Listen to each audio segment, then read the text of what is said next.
So does anybody remember the question I left you with last time? I remember you left us with a question. There's an old joke that they say that you want to know something, you've got to repeat it over and over again. You've got to review. And they say about the New York City taxi driver who was approached by this couple that wanted to know, how do you get to Carnegie Hall? Practice, man, practice. So the only way to get there is by review, is by thinking about it, is by talking. Noam Elimelech says something amazing in Setel Kotan. I want to share with you, because it's really, really shaykh to all of us. And what's remarkable, those of us who happen to learn Breslover Chassidus, who follow the way of Rabbi Nachman, know about the importance of Hisboidus. What is Hisboidus? We spoke about that last week. The title of the Torah Devorah is here. Sefer Torah Devorah Shu Mamar Nichbod Me'arav Makubal Halaki Rav Moshe Devorah Derech Yishar Sheyavar Boy Odom. It is the correct path that a person should traverse. The Hisboidusai, as he is making himself alone, B'tachlisoi, and figuring out what his purpose is, and to contemplate his way. So Hisboidus is getting out of your head. There's many, many great systems, great philosophies, but if you have things stuck in your head, you're going to fall. It's very interesting. Baruch Hashem, we are at the very rudimentary stages of having a home in the area. We, Baruch Hashem, are going to have a home on a little path next to Reb Shlomo here. And the other Shlomo. And the other Shlomo, right. And in that little path, we are right above the Mayan Abadum. You have to learn from everything in life. Yesterday, as we were working in the property, there was a holy Jew who was convinced that he was sometimes Melech Mashiach and sometimes Hashem. And he was screaming and ranting and raving, and the people who were working for us got really scared. The guy who was working for us, he knocked the head off of a snake. He's gotten rid of scorpions, but this guy, feel my heart, it's pounding. But how do people get crazy? People get crazy by being too much in their heads. And the way you get out of your head, first of all, again, is to talk to Hashem. Open up your heart to Hashem. Speak to Him like you're speaking to a close friend. Don't hold anything back from Him, because He wants you and loves you and wants to connect with you. But there's more. Listen to what the Rebbe of Melech of Lezhensk says. L'saber b'chol pam lifnei hamor l'derech Hashem. Every single time that you're in trouble, open yourself up, find a close friend, the person you consider your mora derech, your guide, your spiritual guide. I feel like, not only that, and if you don't have somebody who's that, but listen to what he says. Oh, I feel like even before a dear friend, a close friend, a reliable friend.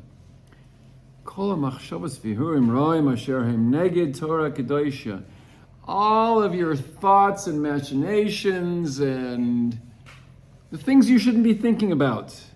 That which the Yetzer Hara is placing into your heart and your mind.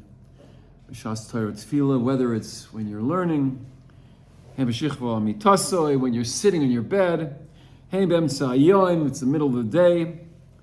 And don't hold anything back because you're embarrassed. Don't be a faker. Don't go in a very nice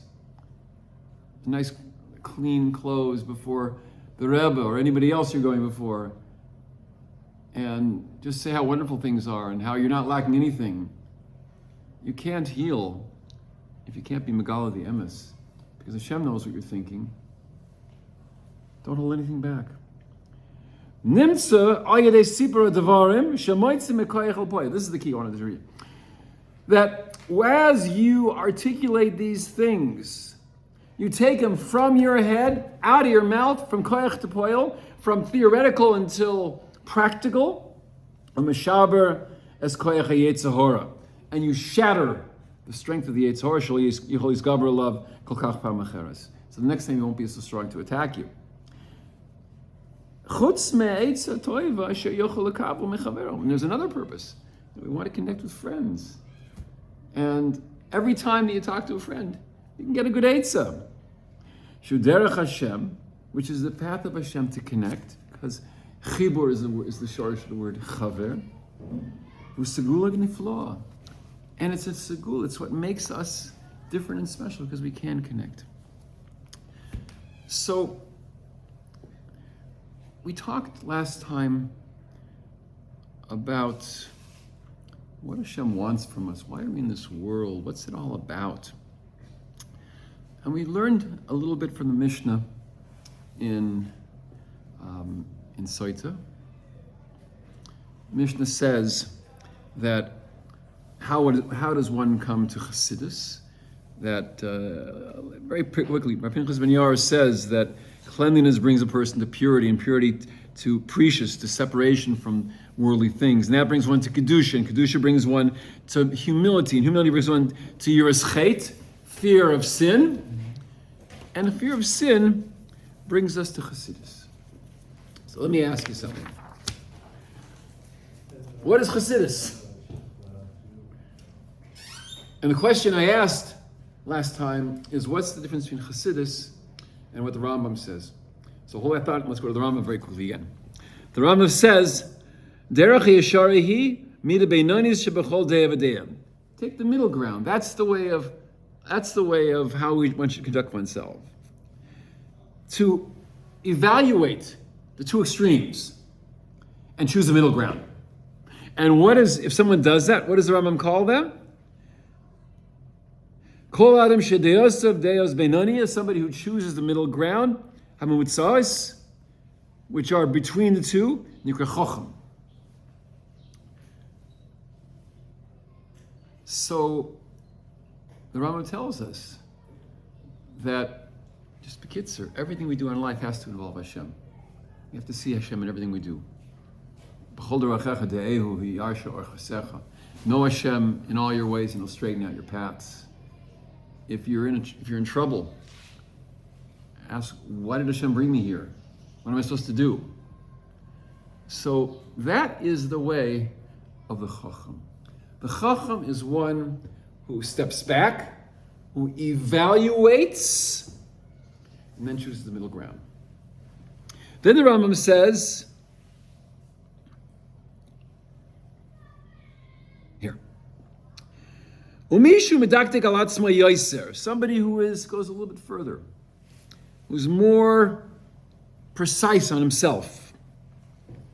V'yisrachik mimida binos mat l'tzad zeh l'tzad zeh, and he causes himself to go a little bit to this side or this side.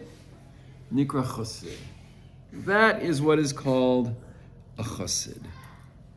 So the Torah Devorah, as we're going to talk about a great deal, tells us what Chassidus really means.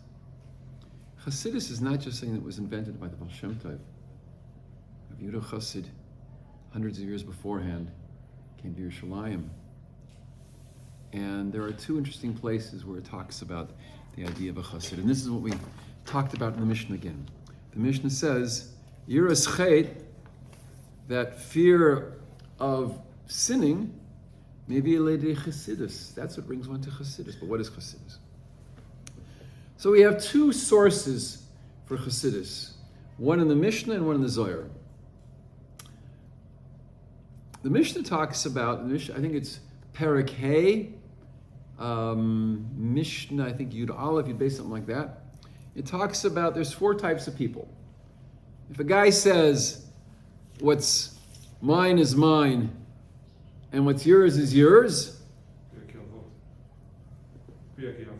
Right, but what is it? What is that person called? It's called midas stoim, good, but it's called it's called an average person. You got your space, I got my space. Why is it called midas stoim? Because you don't. There's no room for anybody. There's no room for chesed at all. Somebody who says, "What's yours is mine, and what's mine is mine," is called a Russia. He has no boundaries. It's like that guy in the Mayan Radum. Everything's mine. I owned everything. I created the world. It's really very sick. Somebody who says, what's mine is yours and what's yours is mine, is called Amaretz. That's right. He's an ignorant person. Again, this person doesn't know if he's coming or going. But then there's one more. Someone who says, what's mine is yours and what's yours is called a chassid. It's called a chassid. So how can we understand that? I mean, every child who learns Pirkei Avos knows that Mishnah. But on a deeper sense, what does it mean? That I don't want anything, that I'm so holy that I have no attachment to the world at all? I don't need anything? And how did I get something in the first place? Good kasha. How could I have something and give it over to you if it's yours?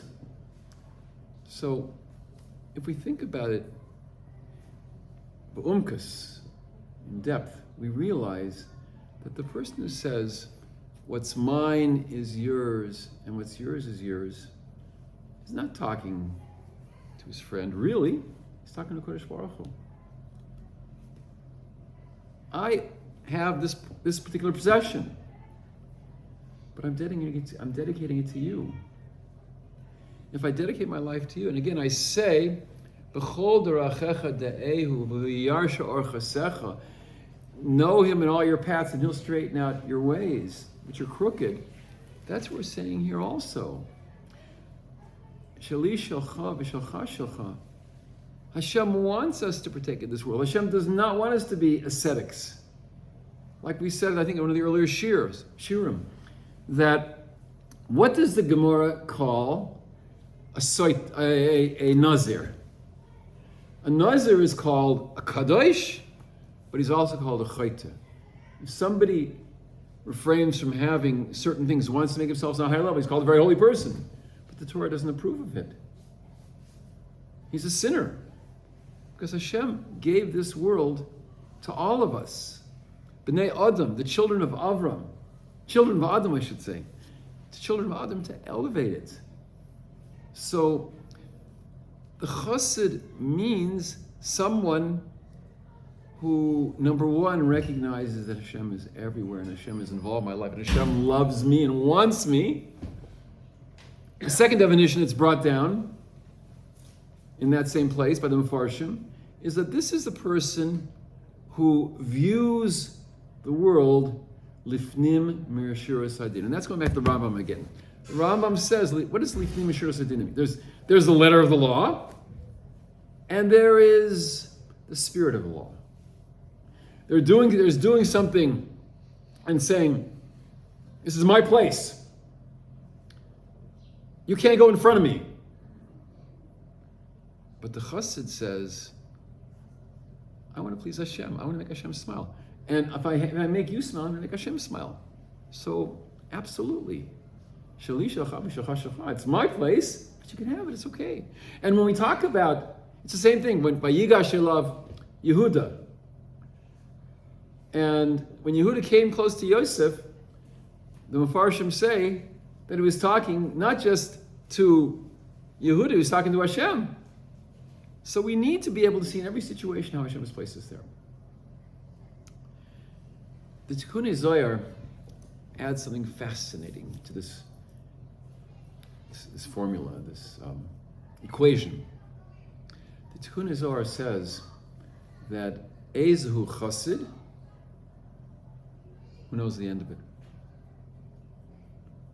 hamischased im koinai. A chassid is someone who makes himself a chassid before his creator. When we do things to involve Hashem in our lives, we're being chassidim. And there's nothing more sweet. And if one is able to acquire and work on that midah, that beautiful midah of doing kindness for the Rebbeinu Shalom, there can't be any jealousy, there can't be any greed, there can't be any anger. Because Hashem is with me. Hashem is with me all the time. When Moshe Rabbeinu, Moshe and Aaron went to Parai, it didn't say, the Kutzker, Holy Kutzker says that it wasn't that Hashem said, Lech al Parai, he said, Boy al Parai, come to Parai, come with me. Hashem will be with us every step we take if we want him to. So that really, the question that I asked last time was, what's the difference between the Chacham and the Chassid? The truth is that every Chacham who's a real Chacham is a Chassid. And every Chassid who is a real Chassid is a Chacham also. And it's a question of priorities. There's a time when we need to be able to reflect and think what we're going to do next. That's where Chachma is involved. What does the Mishnah say about who's a Chacham? Haroya es anoilad. A Chacham is someone who anticipates, who's able to see that which is in front of us, and will see what will develop from that person to that child or that situation. It's a chassid. It's a chacham. A chacham is someone who reflects and thinks and wants to, again, involve Hashem in his life. A chassid doesn't want to just involve Hashem in his life. A chassid wants to please Hashem in everything he does. And that's how the Devorah is going to teach us how to traverse, how to live our lives. Okay. So that was a very long Hakdama. If anybody needs any of the handouts from last week, I brought some extra ones. And if you don't, so be it. So we're going to go into the text? So, not yet. You asked the questions? Huh? You asked the questions? The question was, the Rambam says that a person needs to fine-tune his heart, to tune in the transmitter, in everything he does to know Hashem. The Talmud Devorah says,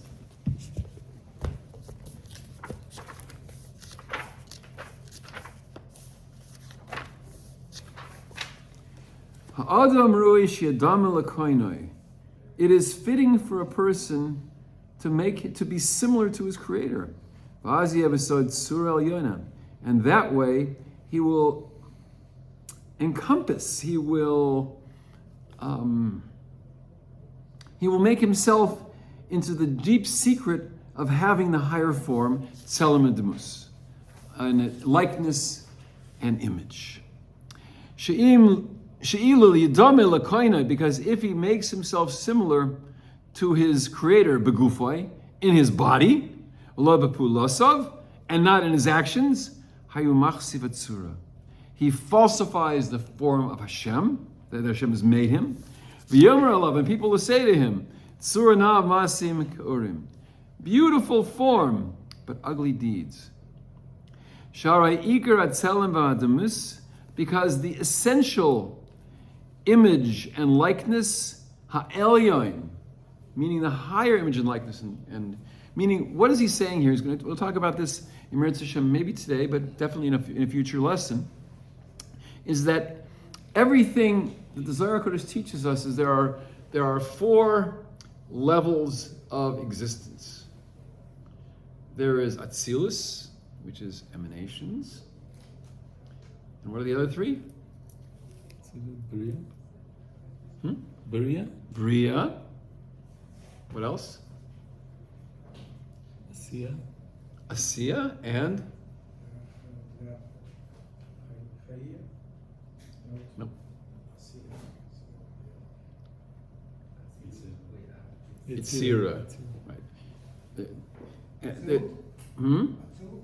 Atzilus is the first. And the world of Atzilus is the world that corresponds to this world. It's the world of Adam Elyon, the higher essence, where everything we do, as it were on a marionette string, reflects what happens up above.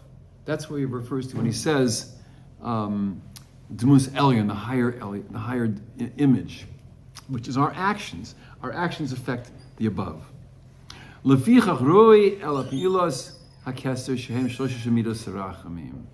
therefore, a person should imitate Hashem using the 13 higher attributes of mercy. Halyonis. We talked about the lower and the upper midos. The lower ones were the ones that Moshe Rabbeinu received from Hashem after the Egel Azav. And the higher ones are the ones from Micha that we're talking about in Torah Devorah. And then he mentions what they are. And then we actually go into the text itself. Now, before... Could you say that again, what were you saying about the higher and the lower? Sure. Everything that we do down below reflects on high, on the different levels. This is not the place or time to talk about how they are, but the essence. But in all the four worlds, Atzilus, Yetzirat, Bria, and Asiya, they all have the 10 spheres. So there is Keser Shebi Atzilus, and there's Keser Shebi Yitzira and Asiya and Bria. They're all, and then there's Chochmah in all of them. And everything that we do down below, we're in the world of Asiya, we're in the lowest world. Everything we do spiritually has to do with a little bit higher level and a higher level. But ultimately, there is a parallel equivalent of ourselves in the world of Atzilus. And how we affect the world, they talk about string theory in physics, how everything affects everything else in the world. Well, the truth is, metaphysically, there's also string theory. Everything we do affects everything else in the world spiritually.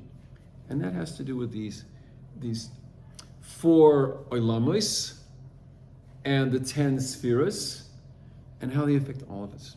So, again, we need to know that whatever we do here in this world of Asiya, this lower world, affects also Yitzir, Bria, and Atzilus. And the higher it is, the more powerful it is. It's almost like homeopathy. The dilutions are, the greater the dilution, the more powerful it is. The less physical we are, the more powerful it affects the physical world. Okay.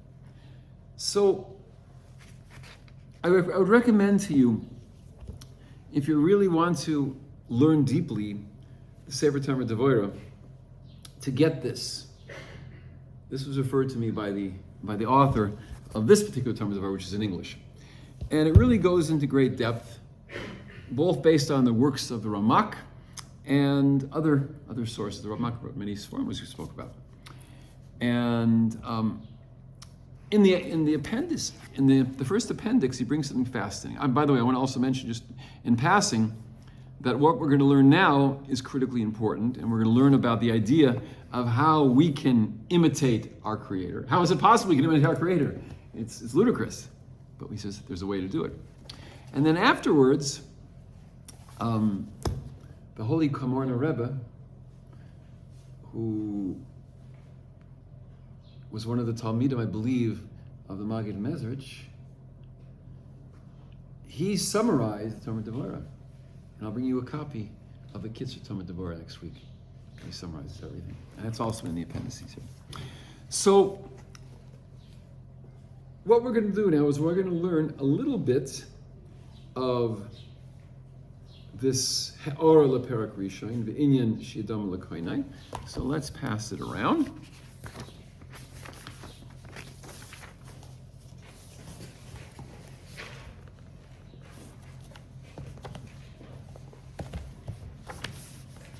I bought an extra copy in case we're short.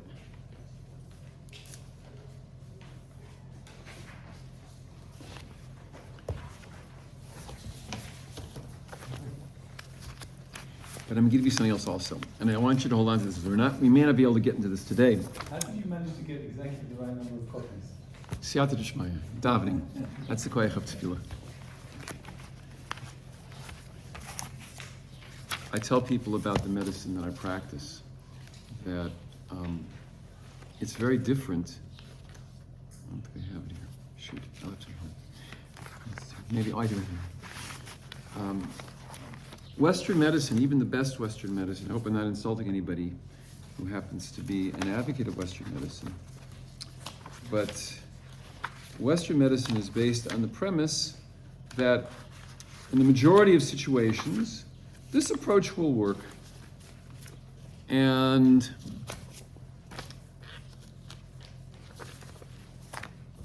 you have it here, I think? Yeah.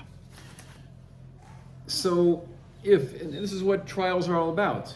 If a medicine is successful, is therapeutically successful in 60, 70% of the time, it is considered an efficacious medicine. That's really Las Vegas medicine. That's really the medicine of chance. Why doesn't it work in the cases where it doesn't work? And why does it work only in those cases? Medicine is supposed to be shlichus. It's supposed to be something where a doctor is made a shliach of Hashem to make the person well. And if a person can let go of their ego and can completely give themselves over to Hashem, then there's no chance involved, and success will be 100%. One needs to be very patient. One needs to be very, very focused. But again, that's part of davening. That's part of siyata d'shmaya. So you train yourself in connecting to Hashem, and Hashem will open Himself up to you more and more. I remember 23 years ago, I was feeling very disconnected. And I was driving in the car and I said, I want to feel you, Hashem, help me. And I came to a light that was about to turn red. And I said, Hashem, please let me get through this yellow light.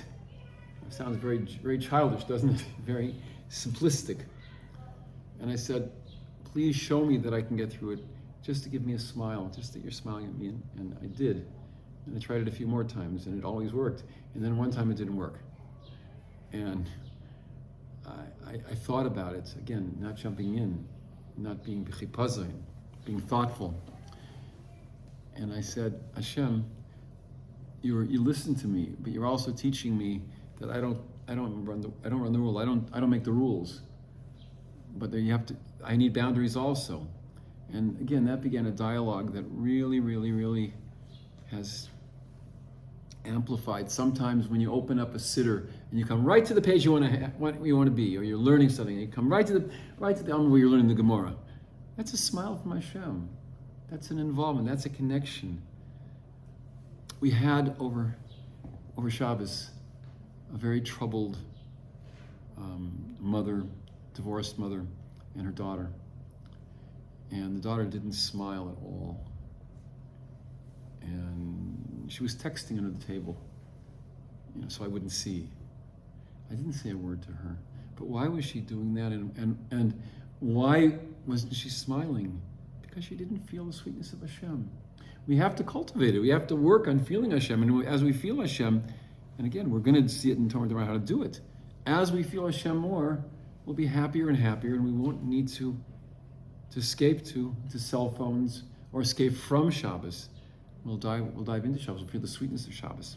So let's look very briefly at this ha'ora, this note on how we can imitate our Creator.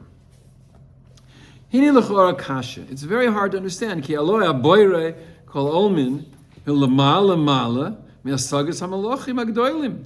HaKadosh Baruch Hu is higher than we can even imagine than the highest malachim.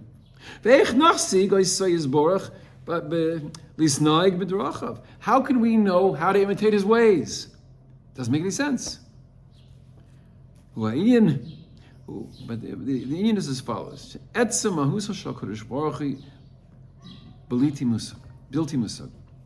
There's no question that the essence of the existence of Hashem is completely incomprehensible.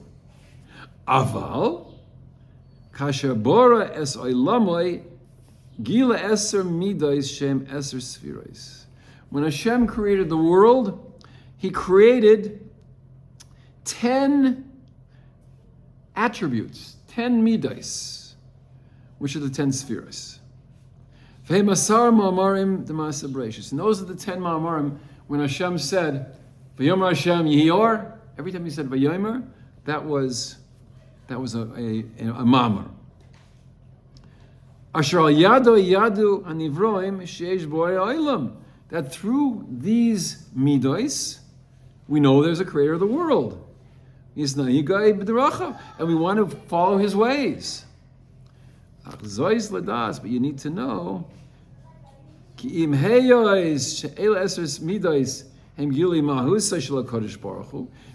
the 10 midos are the revelation of the midos of HaKadosh Baruch Hu, mikol makoim eno gului etzem mahusas. But they are not the deeper, essential essence of what Hashem is. Chas v'sholom. Mahusas shelo yosig, that which is incomprehensible. L'shum nivra, it's incomprehensible to any creator, any creation, any being. No one's able to grasp Hashem. U'lezos nikra midos b'shem levushim lemahusai. This is what the previous Magid Shir was talking about, that the midos are levushim. They are clothing. What's the... And it's interesting that we find... I'll go a little bit further.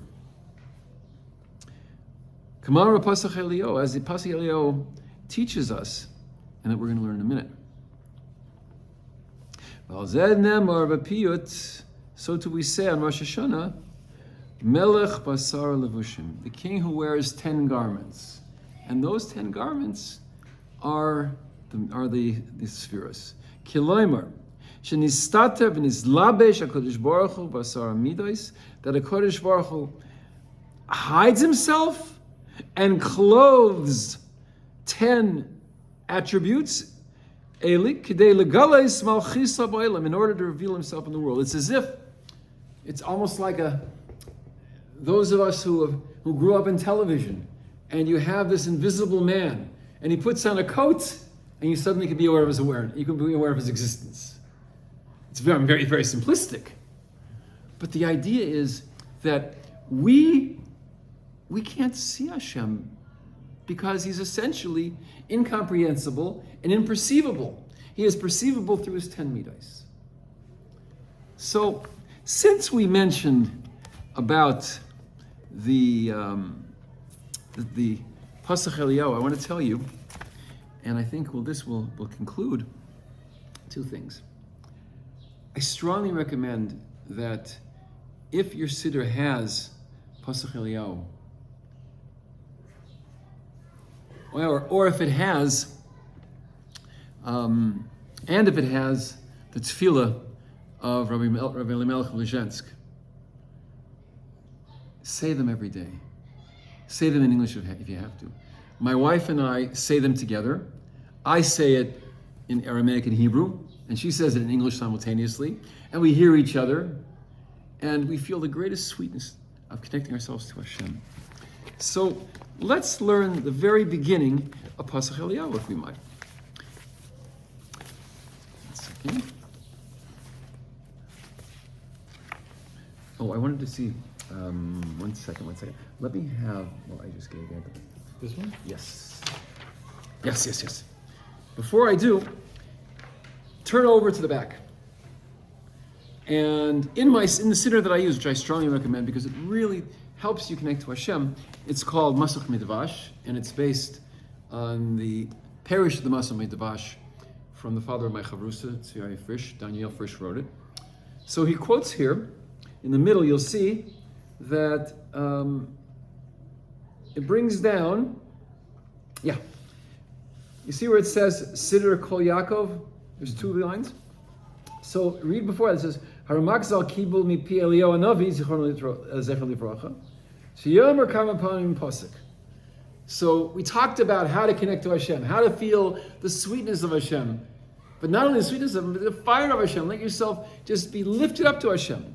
So he says, this is a pasuk that talks, that we say every day also in the Karbanis, that there is an Eish Tamid, there is a perpetual fire on the Mizbeach. And so the Ramak says that one of the best ways to connect to Hashem is just say this over and over again.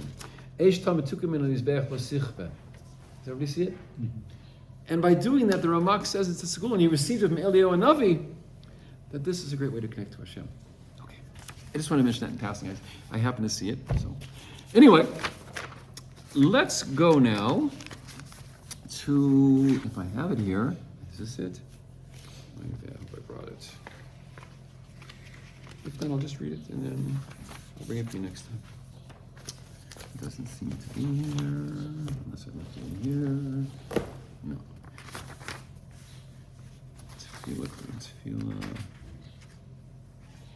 Oh, I do have it. Good. Okay. So, pass them around. Thank you. Are there two different things? Or are there two papers? There should be 2 pages. 2 pages. I think this one is. But it should be front and back, I think. No? It's front and back page. The one which doesn't have a back side, let me have back, because that, I want you to be able to have both sides.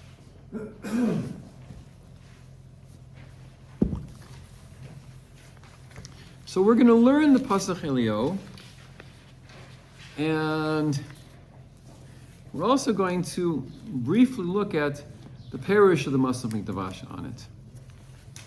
And it tells us about how these spheres work, how they come into being, and how it affects us. So, Pasach Eliyahu Omar, Eliyahu Hanavi. This, by the way, is the introduction to the Tikkunei Zohar. Pasach Eliyahu Omar, Eliyahu opened and said, Ribon Almin, Master of the universe, Danti Chad B'lo Chishbon. You are one, and there is no calculation that is able to discern you. So says the Masach Mikdash, that means that usually when we talk about a number, it's 1, 2, 3, 4. But you're all there is. You're Echad, Yachad, and Miyuchad. Below Chishbon means that there's nothing above you. You know, we talk about infinity. Infinity plus 1. Well, there's nothing above you. There's no Sheni. Antu Eloya Kol Eloyin. You are higher than anything else. You're higher than anything you create, any other cause. Sasim al kol sasiyim. And you are hidden from everything that is hidden. You don't have a place. You don't exist in the physical world. That there's no being that can comprehend what you are. Onto the apikas eser tikinim, and you have brought into the existence of the world, you have emanated into the world, eser tikunim, 10 tikunim, 10 ways that the world can exist. The world can't exist without these tikunim. The korin lo eser sfirin, and we call them the 10 spheres. Now, what is the word sphera? Where does it come from? What is a sapphire? It's a sapphire. It's a shiny stone. And so he says here that these stones, it's like in the Teva, HaKadosh Baruch Hu told Noach to put a window. A window, right? No, he said to what's the term that he uses? Zohar. A zohar, right? A zohar. He told Noach to put a zohar in the teva. The zohar is what he's talking about here. It'll shine the world. That's what a sphera is. It's to enlighten and shine the world. Shal yadam ein so borchim mar kol alanos. That without the spheras, we couldn't perceive anything. Anhana Gavohan Alaman Sasimim Delam Izgalim. And these 10 spheros cause the world to be conducted on those hidden places which are not revealed. That means